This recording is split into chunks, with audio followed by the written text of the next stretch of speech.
Amazing morning everyone! Curious ka rin ba kung ano yung nangyayari sa katawan mo once na uminom ka ng Amazing Pure Organic Barley? Gagaling ba ako dito at hanggang kailan nga ba ako iinom ng barley?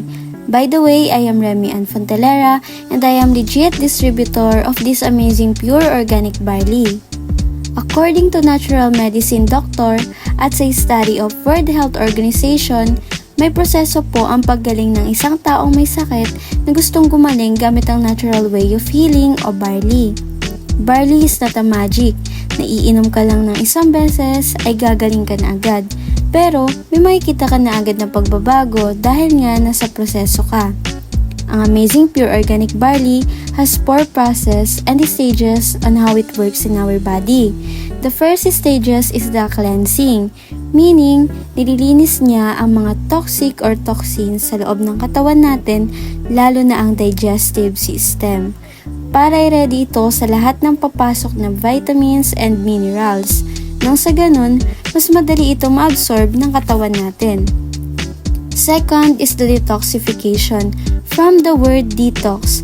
Sa stage na ito, ang mga toxic na na-cleanse sa loob ng katawan natin ay nilalabas na natin dahil yun yung nagiging sanhi ng mga sakit.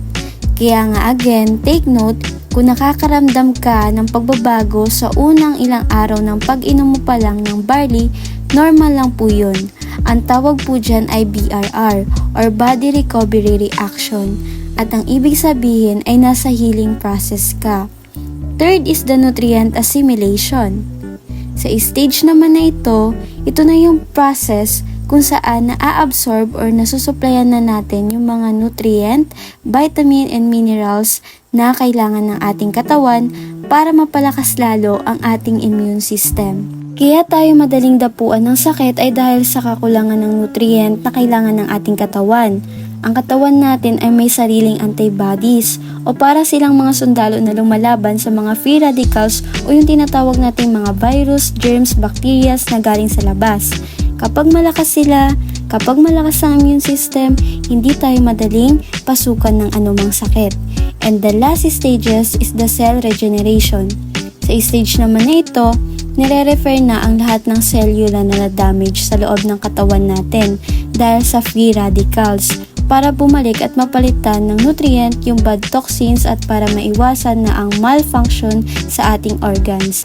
Yan ang complete process na ginagawa ng barley sa ating body.